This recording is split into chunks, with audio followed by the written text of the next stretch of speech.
Srikanth has covered it. The municipal corporations have become much more tech savvy. Accessibility has improved. Now everywhere the property tax and all these things have become online, and you can do your self-assessment. And many such things have happened. What has not happened is about the laws which have continued. So the changes, the sustainable changes and dynamic changes which is required to achieve that, we need a robustly functioning, independent, elected body. That transformation has not happened. At panchayat level, some of it is happening. That way, there is a lot of change at village panchayat level, because we started from, maybe the base was low, but at municipal organization level, that is not. Still, that municipal employee is the contact point of the citizens. So for that, you can say that the people perceive the interconnection of all this infrastructural investment. It is required to be, cohesive and coordinated way, but it is not happening at the governance level, because everybody has hand in that. Taking up his own project, then it becomes very difficult. Somebody is laying roads, somebody is laying pipelines, somebody is laying the electrical lines, somebody, all this coordination is happening, because no local body is able to coordinate that. It is beyond them, the agencies are not handled.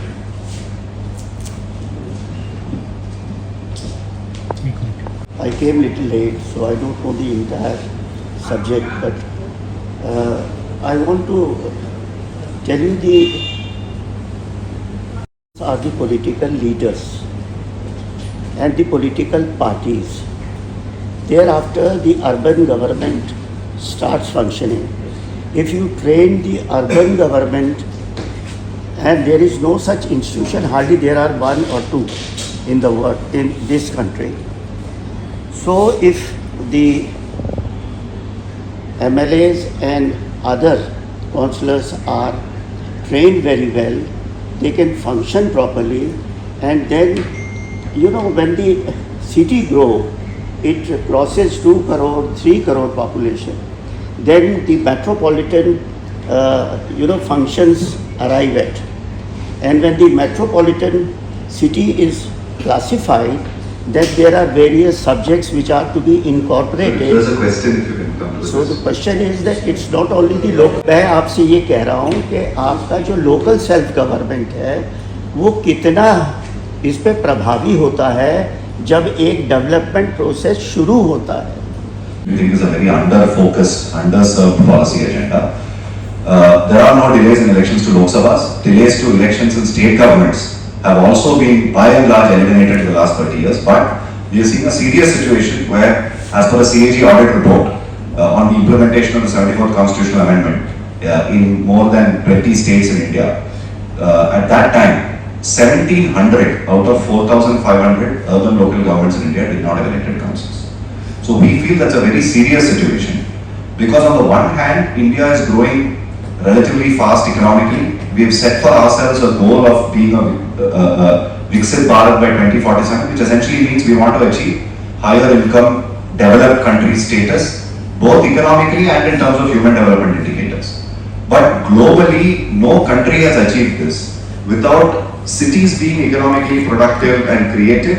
And second, no city has been economically productive and creative without having empowered and robust urban local governments, local self-governments in the world. This includes our peer economies, not just advanced economies of the West.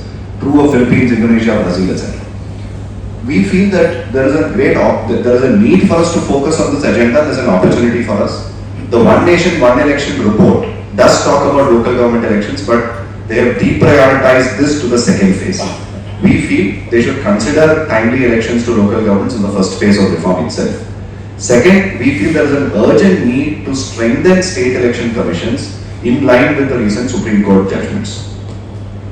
We also feel that the union government has to take this issue far more seriously by ensuring that there is no free flow of funding to states, where states have deliberately withheld elections to the local governments. There is no legal or constitutional ambiguity on this matter. Article 243U of the Constitution, Article 243ZA, which talks about state election commissions, and recent Supreme Court judgments are unambiguously, unequivocally clear that under no circumstance can elections to urban local governments be delayed. We have also listed other reform recommendations relating to urban governance, slightly in addition to ULG elections in the report.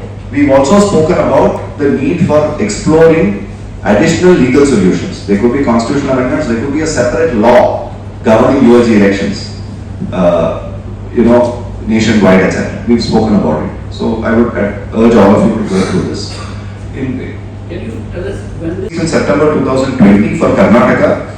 Since then, until November of last year, about 20 states completed it. In November of last year, the last CAG of India unveiled a compendium summarizing the findings and recommendations from 18 state audit reports. And we were involved in designing the audit, and we were also involved in supporting the CAG of India, drafting the compendium. These audit reports in the compendium are available in the public domain in the CAG's websites. It's for the first time that the CAG of India audited implementation of the 74th Amendment by states. So your analysis is It is the state government which has primarily been deliberately withholding timely elections to urban local governments. The constitution is very clear, therefore the municipal laws are clear, but state governments have been finding one excuse or the other. And they have also been undermining the role of state election commissions. The union also has a role to play. If something is dysfunctional, the union should also step in. Why is the union giving free money to states and other local governments through flagship schemes and missions if there are no elected governments?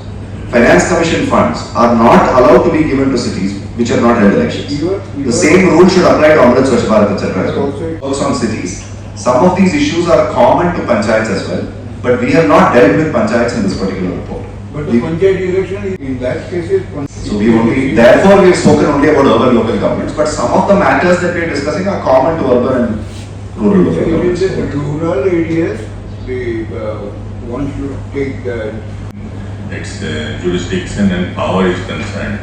A strong state election better both for panchayat and urban. So one of the recommendations is strengthening the state election commission. Santosh wanted to comment on the earlier question as well. So, India does not have a system of direct democracy, we have a system of representative democracy. In the case of cities, the constitution itself envisages democracy that is slightly more participative through neighborhood level platforms like ward committees. So let me use the phrase participatory democracy.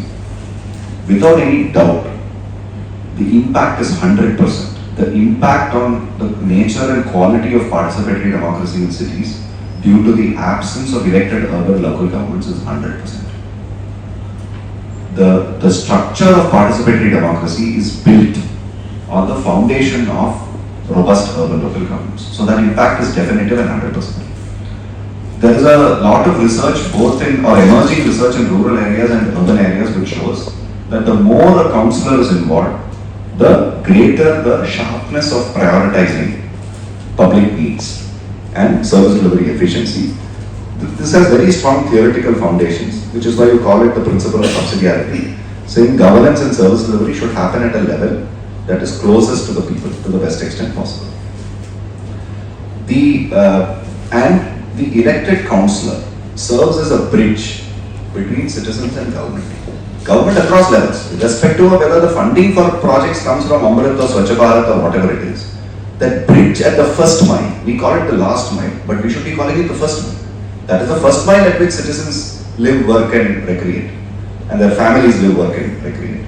So the life is impacted in very, very real terms. Children going to schools, women going to work, right, and old people walking on the street and so on. So the councillor is the bridge between citizen and governance. If that bridge is not there, then it means it is a breakdown in governance. So that impact is real. I feel whether they are large cities or small cities, the impact is real and definitive. In fact, the larger the city, the worse it is. Because the ability of an unelected administration To govern a city of 700 square kilometers and 15 million people and road length of 12,000 kilometers is non-existent. They don't have the capability to do that. Because the elected officials act as the sounding board and help naturally prioritize within the city. So the impact, the larger the city, the worse it is. And what may be the balance? See, that is quite clear. Some of them are political, some of them are bureaucratic. But we want to focus on the design of incentives and disincentives which can achieve timely elections, irrespective of the underlying motive. It's like saying that over a period of time, policy design and policy measures are undertaken irrespective of the motives, underlying motives. So we feel that in this particular case, the motives are clear. There may be a fear that the ruling party is not in a great position to win the elections. Or there may be a feeling that once elections are held, the progress of work will become slower because there are more number of people to be consulted and there are more tiers to go through. So they want to go fast in implementing flagship schemes and missions, direct service delivery of benefits to fulfill their manifesto promises. It's only one of these 2-3 reasons. That is not that those reasons haven't changed in the last 30-40 years. But we think that with these 2-3 measures between one nation, one election, the possibility of a national level framework for a national policy framework around elections to local governments, strengthening the SEC, and plugging the gap in the municipal acts with respect to timelines. With these 3-4 measures, it's possible, and financial incentives can go a long way. So, in most states, it is the SEC. Actually, the constitution lays down that the state governments have to appoint the state election commissions. Now, there is no proper procedure or transparent mechanism to appoint the SECs themselves. So that can also cast some, shadow on or aspersions on the independence of the SECs itself. So you'll see in our reforms recommendation also that there can be a process. Recently, it has been with whatever limitations it may be, it is contested also. But there is a procedure defined for the appointment of the Election Commission of India members right now. But even that procedure, with whatever limitations, is not there at the state levels. It is only the state government with the executive order is able to appoint the state election commissions. What we are instead suggesting is that there can be a 3-member committee consisting of the chief minister, the leader of the opposition, and the chief justice of the concerned high court. So that can have because once we say that delimitation and reservations have to be handed over to the state election commission, or the state election commission should have a larger role in these 2 major procedures for local elections, the independence and transparency of appointment also should be ensured. So that is the premise for that. So I'll just respond to the question that you were asking on the direct democracy and what impact it has.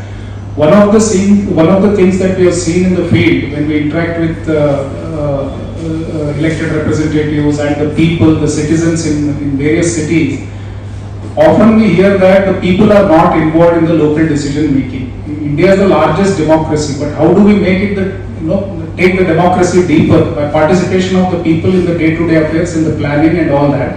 Although there is a provision for ward committees, it is followed more in violation across the states. It is not respected. One of the reasons is there is not enough decentralization and empowerment of the councillors themselves. So what we hear in discussion with councillors is that either the councillors themselves are not elected, where they are elected they are disempowered. So there is an insecurity that when they themselves are disempowered, how will they share that power with the citizens further? So I think these are all interlinked issues. We need to pay serious attention to local democracy. We can't just be basking in the glory that we have the largest democracy, we hold elections to parliament and assemblies on time. But there are lakhs of these institutions at the grassroots which are not having elections on time. So I think that is one of the points. Constitution says that governor shall appoint the state election commissioner, and the state legislature will frame law about all the matters relating to election. Then Constitution also says that the terms and conditions of the state election commissioner shall be decided by a rule framed by the governor. So in many states they have prepared when issued the rules how the state election commissioner would be appointed and what would be the terms and conditions of the appointment and things like that. There was a committee in Ministry of Panchayat, a task force which had gone into early, I think 2012-13, and they have given a lot of recommendations of it, and it has been incorporated in the rules. But the matter is that Constitution doesn't provide in the same manner like many other, like chairman of Public Service Commission, the election commissioner, how they will be appointed. Constitution is silent, and that is the design of the Constitution. Only through rules or through acts it needs to be legislated. So rules have been framed in many states, not all states, but some states there are provisions how they will be selected. बस इतना बता दीजिए कि policy matter में political party के चुनाव चिन्ह पर इलेक्शन वहाँ पर काउंसलर को होना चाहिए या general? It's a very important and good question. I don't know the Mansi is there for a Hindi translation, or Santosh himself can do it. He's quiet. So see, the current report does not cover that particular aspect. अभी ये जो report है इसमें हम separately करेंगे, हम separately कर सकते हैं, लेकिन अभी तक हमारा राय यह है कि irrespective of whether it is on a party symbol or it is separate, I think elections have to be held on time. That is one. Second, even where people are independents, we know that there are proxy parties backing them. They are independents on paper. They are actually backed by one or the other party. Now, as a country, we've chosen a system of having political parties, like most other democracies in the world. I don't think we can escape that. It may have been valid in the case of small panchayats, but in urban areas, I frankly don't see the prospect of having a symbol-less and party-less election which will improve democracy. Our best bet is to ensure that our political parties take elections to ULGs as seriously as they take state elections and union elections.